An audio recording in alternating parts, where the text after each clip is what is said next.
ایک بوڑھی اماں جس کی عمر بہت زیادہ ہو گئی تھی، اس کو جا کے سلام لی تو آپ فرمانے لگے اس اماں سے یہ عزیر کا گھر ہے؟ تو اماں فرمانے لگی ہاں ہے تو عزیر کا، لیکن وہ تو 100 سال پہلے غائب ہوئے، دوبارہ آئے ہی نہیں۔ آپ فرمانے لگے اماں میں ہوں عزیر۔ اماں کہنے لگی کہ عزیر کی تو ہر دعا قبول ہوتی تھی، اگر آپ عزیر ہیں نا تو دعا کریں، میری ٹانگیں جواب دے گئی ہیں، آنکھوں سے نظر نہیں آتا، آپ دعا کریں، اگر آپ واقعی عزیر ہیں تو اللہ مجھے شفا دے دے گا۔ تو حضرت عزیر نے دعا کی تو رب نے انہیں شفا دے دی۔ حضرت عزیر کی عمر اس وقت بھی 40 سال تھی۔ حضرت عزیر کی عمر جب گئے تب بھی واپس آئے تو، اور حضرت عزیر کا بیٹا ان سے ملا تو اس کی عمر 118 سال تھی، پوتے بھی بوڑھے تھے۔ لوگوں نے حضرت عزیر علیہ السلام سے کہا یہ کیا ہے؟ فرمانے لگے یہ میرے اللہ کی قدرت ہے، یہ میرے رب کی قدرت ہے۔ آج بھی آپ دیکھ لیں، آج کل ہمارے ہاں اس بات کا چلن کم ہے۔ مثلا مجھے دعوت دینے والے دوستوں کی پیار سے محبت سے ایک بڑی تعداد ہے، آپ آ جائیں آپ آ جائیں، بلکہ جس جگہ گئے ہوتے ہیں نا وہاں بھی کوئی 18-20 لوگ مل جاتے ہیں نئی دعوت دینے والے۔ میں اکثر کہتا ہوں یار جو پچھلے سال تقریر کر کے گیا تھا اس پہ عمل کر لیا سب نے؟ اللہ تعالیٰ کا فضل ہے، یہ میرا روزگار نہیں کہ میں نے دوپہر کو بھی پیسے لینے ہیں تو شام کو بھی لینے ہیں، تو مجھے ذرا زیادہ جلسے مل جائیں گے تو دیہڑی اچھی ہو جائے گی۔ اللہ نے اس سے بے نیاز رکھا ہے۔ سوال یہ ہے کہ تقریروں کا، وعظوں کا، جلسوں کا مقصود بھی تو کچھ ہونا چاہیے نا۔ کیا مقصد ہے؟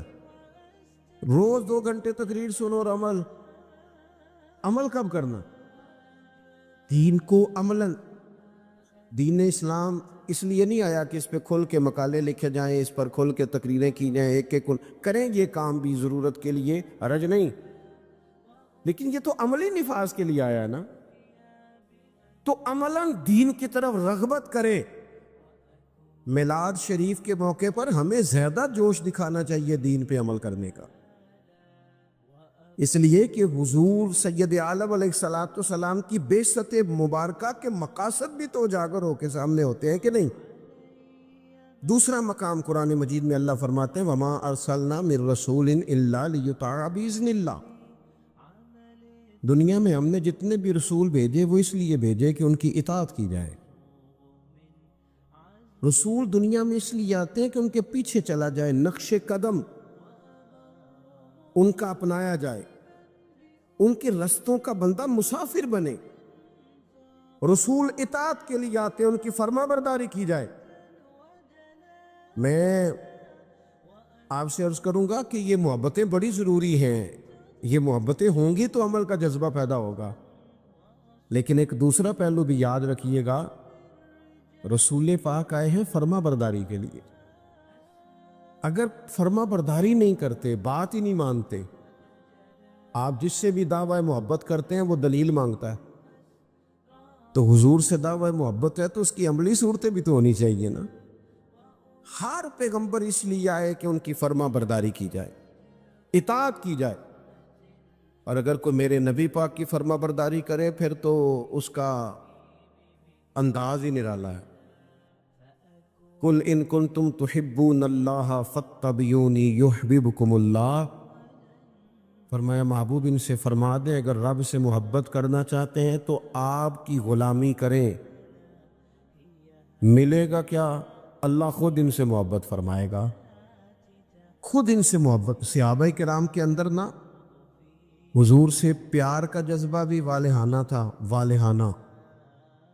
نبی کریم، وہ آج کل کچھ لوگوں کو یہ بھی غلط فہمی ہوتی ہے نا جی مروج دکھائیں، اس کا حکم ہے، حکم ہے، یہ بڑی نہیں، آپ یہ بتائیں۔ تو میں کہتا ہوں حضور نے حکم دیا تھا کسی صحابی کو کہ میں کلی کروں تو میرے منہ سے نکلا پانی چہرے پہ مل لینا؟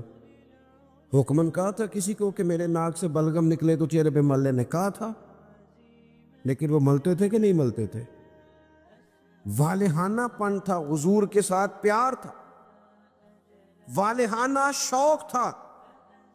لیکن جس طرح پیار والہانہ کرتے تھے نا، والہانہ، اس طرح بات بھی والہانہ ہی مانتے تھے، بات بھی، پیار ہم بھی والہانہ کرتے۔ ہمارے ہاں کہتے ہیں نعرہ لگاؤ، پھر زور سے لگاؤ، پھر دونوں ہاتھ کھڑے کر کے لگاؤ، پھر جناب اس طرح کر کے لگاؤ۔ یہ ساری باتیں ٹھیک ہیں، یہ والہانہ پن ہے، اچھی بات ہے، لیکن یہ بھی تو بتائیں کہ حضور کی بات بھی والہانہ مانتے ہیں؟ ہمارے ہاں لیت و لالا ہے، گنجائش ہے، دیکھ لیں گے، کر لیں گے، شریعت کی رخصت پر عمل ہے، یہاں گنجائش مل گئی تو لے لو، یہاں مل گئی تو لے لو۔ صحابہ تو بات بھی والہانہ مانتے تھے۔ حضور جمعے کا خطبہ دے رہے ہیں، ایک شخص اٹھ کے کھڑے ہو گئے، اللہ کے محبوب نے فرمایا بیٹھ جاؤ۔ ایک صحابی اس کونے میں تھے، ابھی مسجد کے قریب، ان کے کان میں آواز گئی بیٹھ جاؤ، وہ وہیں بیٹھ گئے۔ ایک اس کونے میں تھے، ہمیں واضح احکامات دین کے مل جائیں تو اس میں بھی گنجائش ڈھونڈتے، اس کونے میں تھے، کانوں میں آواز گئی بیٹھ جاؤ تو وہ وہیں بیٹھ گئے۔ اس کونے میں تھے، ایک ان کے کان میں آواز گئی وہیں بیٹھ گئے۔ اللہ کرے کہ آپ موبائل تھوڑے کم چلائیں اور میری بات زیادہ سنیں، دعا کیے آمین تو کہہ دیں نا، چلو دعا میں تو شامل ہو جائیں نا۔ اللہ تعالیٰ دعائیں تو کرنی چاہیے نا، اللہ قبول فرماتا ہے اپنے بندوں کی دعا۔ دوست، واضح حکم ملنے کے باوجود بھی لوگ، واضح احکامات کے باوجود بھی اس میں لوگ گفتگو کرتے ہیں، کل پرسوں ترسوں کا نام لیتے ہیں۔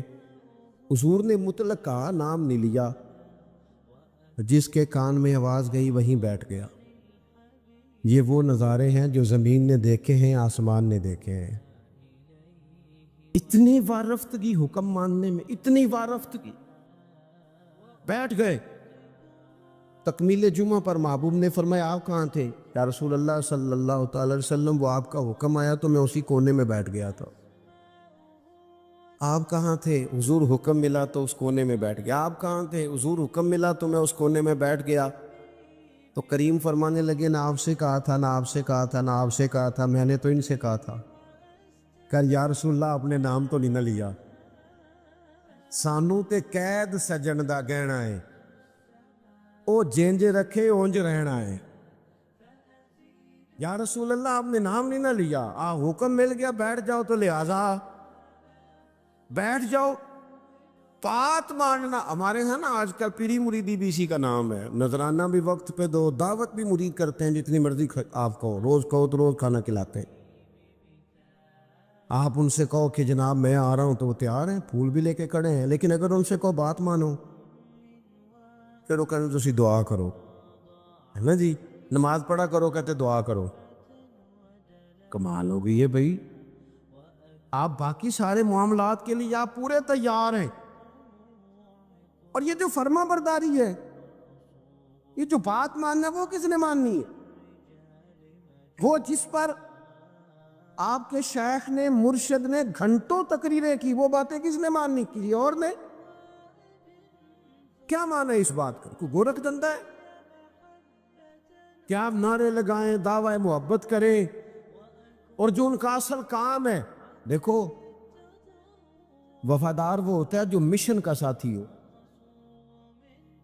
جو مشن کا ساتھی نہ ہو وہ ٹھیک ہے۔ پھر میرے ایک سنگی ہیں، مجھے ایک دن بڑی محبت سے کہنے لگے کہ جناب کھانا نہیں کھاتے آپ ہمارے گھر، کھانا ضرور کھائیں، ایک دن ضرور آ جائیں۔ میں انہوں آکھے یار تو آنا میرے نال رل کے 4 دن کو دین دا کام کرا۔ کہنے لگا نہیں وہ ٹھیک ہے کھانا، میں کہ کھانا تو یار ہر ہوٹل تو لب جاندہ ہے، وہ تو چلو اللہ توفیق دیتا ہے، کوئی زیادہ اچھا کھا لیتا ہے، کوئی تھوڑا سادہ کھا لیتا ہے، روٹی تو جس کو اللہ تعالیٰ نے صحت دی ہے اسے روٹی مشن حسن ہے، ڈیوٹیاں ذمہ داریاں اصل ہیں، اور کھانے یہاں کوئی من پسند کھانے دنیا میں آئے ہم، من پسند چیزیں تو جنت میں ملیں گی، اور وہ ملیں گی اور مزہ آئے گا۔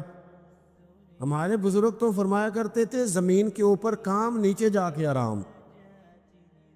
یہاں کوئی کام کرے، کوئی ڈیوٹی کرے، کسی ذمہ داری کا اظہار کرے، کوئی خدمت سر انجام دے، وہ خاص سطحی چیزیں اس سے باہر نکلے، نبی کریم کی بات مانے، والہانہ انداز، والہانہ۔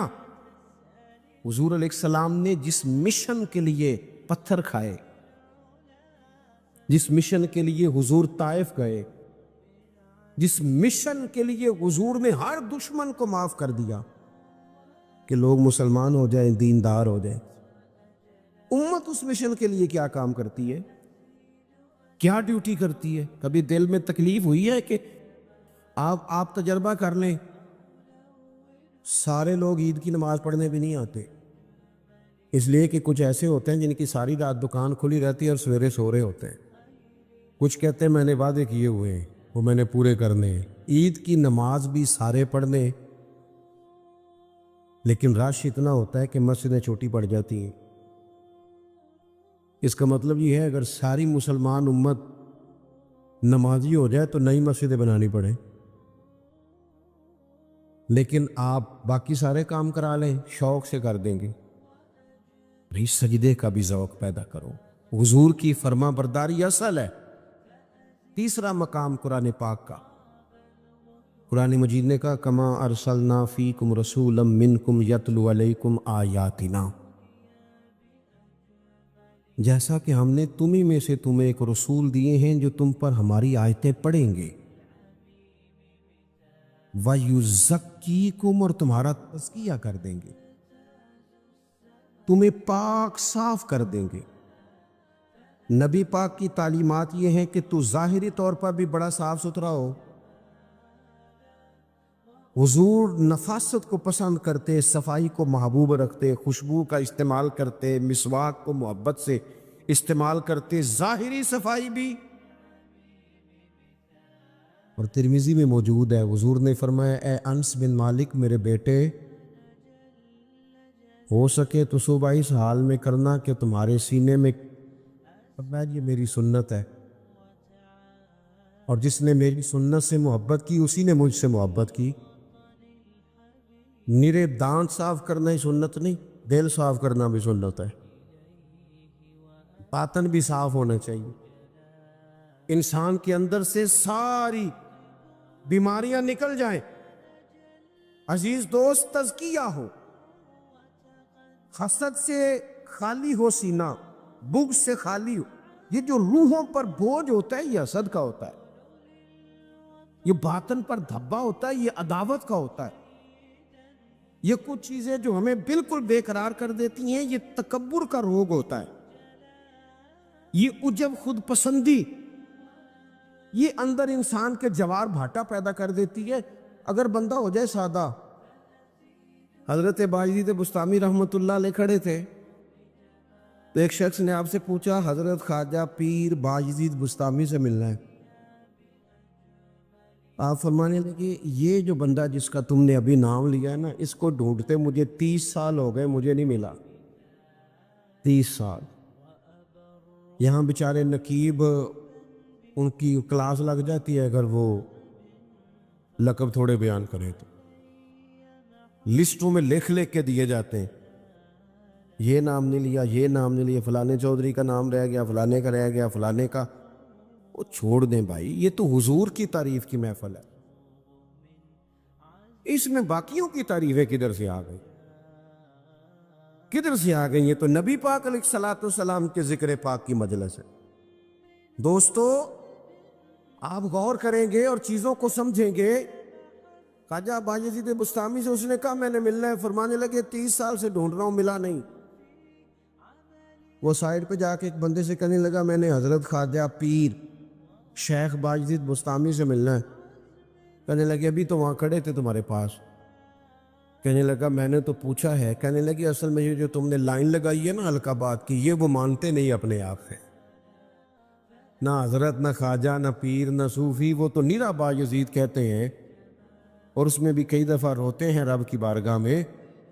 تو یہ جو القابات تم نے لگائے ہیں نا، ہمارا تو جناب بڑا عجیب منظر ہے۔ تو تزکیہ کے لیے حضور آئے، پھر فرمایا وَيُعَلِّمُكُمُ الْكِتَابَ وَالْحِکْمَةَ، حضور تمہیں کتاب سکھائیں گے، حکمت سکھائیں گے۔ حضور قرآن سکھانے آئے، نبی کریم کیا سکھانے آئے؟ آپ بنے انجینئر شوق سے، آپ لیکچرار بنے، شوق سے بنے، لیکن ساتھ قرآن پاک کے قاری بھی تو بنے نا، قرآن پاک کو سمجھنے والے بھی تو بنے نا۔ اس بندے کو اتنی کہانیاں آتی ہیں، جسے اپنے شجرے آتے ہیں، جسے اپنی برادری کی شان آتی ہے، اسے قرآن کی آیتیں کیوں نہیں آتی؟ جسے ساری پنچایت میں ساری بات سنانی آتی ہے، اسے قرآن مجید بھی آ سکتا ہے۔ شرط یہ ہے کہ وہ آگے بڑھے، قرآن پاک کو سیکھے۔ ہم نا کچھ کام ہم نے بچوں کے ذمہ، میرے پاس ایک صاحب بچہ لے کے آگے کہنے لگے دعا کریں یہ پڑھ جائے، تو میں نے کہا آپ بھی کچھ 100 سال کے نہیں ہو گئے، میں دعا کرتا ہوں آپ دونوں ہی پڑھ جائیں، آپ بھی تو پڑھ ہی سکتے ہیں نا، آپ بھی تو توجہ کریں نا۔ ہم نا جناب وہ بعض لوگوں کا عجیب زاویہ نگاہ بن جاتا ہے، او بھائی آپ بھی پڑھ سکتے ہیں، آپ کیوں نہیں پڑھ رہے؟ او جی میری اب زبان موٹی ہو گئی ہے، تو میں نے کہا یہ کل آیا ہے واٹس ایپ سب نے سیکھ لیا ہے، ایک حل ہے، ای میل کرنا بھی آ گیا لوگوں کو، اور کمنٹس دیکھنا بھی آ گیا، اور بڑے بڑے لوگ جن کو نہیں بھی توجہ جن کی ہونی چاہیے تھی ان کی بھی توجہ، یعنی میں تھوڑا مصروف زیادہ رہتا ہوں، اور اب تو کچھ طبیعت بھی ٹھیک نہیں رہتی، دعا فرمائے اللہ تعالیٰ کچھ کام لے لے۔ وہ کوئی دوست پوچھتا ہے کہ آج کل کیا کر رہے ہیں، تو میں کہنا کچھ بھی نہیں، بس ہڈیاں آنیاں جانیاں دیکھو، ادھر آ رہے ہیں اور ادھر جا رہے ہیں، میں یہی کام کر رہے ہیں، اس کے باوجود لوگ ناراض ہیں۔ یعنی مسئلے دو ہی تھے، عمر بھر حل نہ ہوئے، ایک نیند پوری نہ ہوئی اور دوسرا خواب مکمل نہ ہوئے۔ اے ایمان والو صبر کرو، صابر بنو، اے ایمان والو صبر کرو اور صابر بنو۔ کیا مطلب؟ پہلے صبر کا مطلب یہ ہے کہ اگر تمہیں کوئی ذاتی تکلیف پہنچے تو اس پر صبر کرو، وَالصَّابِرُ اس کا معنی یہ ہے کہ اگر دشمن کے مقابلے میں کسی اور کی طرف سے کوئی تکلیف آئے تو اس پر بھی صبر کرو۔ پھر فرمایا وَالرَّابِطُ اور ہمیشہ کمر بستہ رہو، اسلامی سرحدوں کے پہرے دار رہو، وَاتَّقُوا اللَّهَ اللہ سے ڈرتے رہو، لَعَلَّكُمْ تُفْلِحُونَ اس امید پر کہ اللہ تمہیں کامیابی عطا فرما دے، تم فلاح پا جاؤ۔ یا ایھا الذین آمنوا اصبروا وصابروا اے ایمان والو صبر کرو اور صابر بنو، صبر کرو صابر رہو، یعنی جو ذاتی تکلیف آئے اس پر بھی صبر کرو، اور مصابرہ کا معنی سامنے سے آنے والی تکلیف، اگر بیماری آ گئی، کوئی پریشانی آ گئی، کہیں کوئی اپنا دنیا سے چلا گیا، تو یہ ذاتی تکلیف ہے، اس پر بھی صبر کرنا۔ اور اگر اپنوں نے بیگانوں نے کوئی تکلیف پہنچا دی، کوئی اذیت دے دی، وہ اذیت کئی صورتوں میں ہو سکتی ہے، تانا بھی ایک اذیت ہے، طنز بھی ایک اذیت ہے، کسی شخص کے بارے میں غلط کلمہ کہنا بھی ایک اذیت ہے، اور مقابلے میں کھڑے ہو جانا، لڑائی کرنا، یہ بھی ایک اذیت ہے، اس پر بھی صبر کرو، وَرَابِطُوا اور اس طرح کرو کہ کمر بستہ رہو، جد و جہد کرتے رہو، وَاتَّقُوا اللَّهَ اللہ سے ڈرو، لَعَلَّكُمْ تُفْلِحُونَ تاکہ تم کامیاب ہو جاؤ۔ صبر جب آپ کرتے ہیں نا اور صبر کا ارادہ کرتے ہیں تو اللہ تعالیٰ صبر کی توفیق بھی عطا فرماتا ہے۔ ہم نے یہ دیکھا ہے کہ ہمارے پاس نعمتوں کی کمی نہیں، ہمارے فریزر خوراک سے بھرے ہوئے، ہمارے دسترخوانوں پہ انواع و اقسام کی چیزیں چنی ہوئی ہیں، ہماری الماریوں میں کئی ہمارے لباس تیار شدہ لٹکے ہوئے، ہماری جیبوں میں ہماری ضرورت کا سرمایہ اللہ نے ہمیں دے دیا، لیکن اس کے باوجود جو لوگ ایک دوسرے سے پیار نہیں کر پا رہے، جو ایک دوسرے کے قریب نہیں جا پا رہے، تو اس کی وجہ یہ ہے کہ صبر نہیں رہا، حوصلہ نہیں رہا، کسی چیز کو برداشت کرنا ہمارے مزاج کا حصہ ہی نہیں رہا۔ اور پھر چونکہ امت مسلمہ نے انقلاب برپا کرنا تھا، دنیا کو پیغام حق دینا تھا، اگر ان کے اندر حوصلہ ہی نہیں ہوگا، اگر انہیں صبر ہی نہیں کرنا آئے گا، استقامت ہی نہیں ہوگی، کہیں رکنا ہی نہیں آئے گا، تو یہ میدانوں کو سر کیسے کریں گے، کامیابیاں کیسے ان کا مقدر بنیں گے۔ رمضان مبارک میں بھی ماحول یہ ہو کہ افطاری سے 1 گھنٹہ پہلے نظر پوری ٹک جائے گھڑی پہ، اور تھوڑا سا بھی صبر مشکل ہو، اور رمضان مبارک میں سحری کے وقت میں اگر دہی والی دکان پہ بھی جھگڑا ہی ہو رہا ہو، اور شام کو سامان خریدنے میں بھی اگر بحث ہی ہو رہی ہو، تکرار ہو، جھگڑا ہو، تو پھر سیکھا کیا؟ پھر وہ جو ہمیں تربیت دی جا رہی تھی کہ ہم نے صبر کرنا ہے، تو پھر ہم نے اس میں حاصل کیا کیا؟ حدیث پاک سنیں گے، آپ کی طبیعت بڑی ٹھنڈی ہوگی۔ میرے نبی پاک صلی اللہ تعالیٰ علیہ وسلم نے ارشاد فرماتے ہیں کہ جو بندہ سوال سے بچنا چاہے گا، ارادہ کرے گا اللہ میں نے کسی سے نہیں مانگنا، فرمایا جو سوال سے بچنا چاہے گا رب اسے سوال سے بچا لے گا، اور جو لوگوں سے بے نیاز ہونا چاہے گا، کہے گا یا اللہ مجھے دنیا داروں کا محتاج نہ بنا، اپنی بارگاہ سے عطا فرما۔ جو لوگوں سے بے نیاز ہونا چاہے گا اللہ لوگوں سے بے نیاز کر دے گا، اور فرمایا جو صبر کا ارادہ کرے گا اللہ اسے صبر کی توفیق بھی عطا فرما دے۔ ارادہ تو کرے، پروگرام تو بنائے، توفیق تو اللہ دے گا۔ جو صبر کا ارادہ کرے گا اللہ صبر کی توفیق بھی عطا کر دے گا۔ اور حضور صلی اللہ تعالیٰ علیہ وسلم فرمانے لگے، یاد رکھو کسی بندے کو جو بہترین تحفہ دیا گیا ہے نا، اگر کسی کو کوئی بہترین عطیہ ملا ہے تو پھر اللہ تعالیٰ نے اسے صبر عطا فرمایا ہے۔ یہ بہترین تحفہ ہے، اس سے زندگی سنور جاتی ہے، اس سے انسان باوقار اور مطمئن ہو جاتا ہے، اس سے اس کے شب و روز آسانی سے بیتتے، وہ دنیا کی پکڈنڈیوں سے آسانی سے گزر کے اللہ کی بارگاہ عالی مرتبت میں سرخرو ہو کر حاضر ہو جاتا ہے۔ لیکن اگر بے حوصلہ ہو، صبر نہ ہو، پھر نقصان روز بروز بڑھتا ہے۔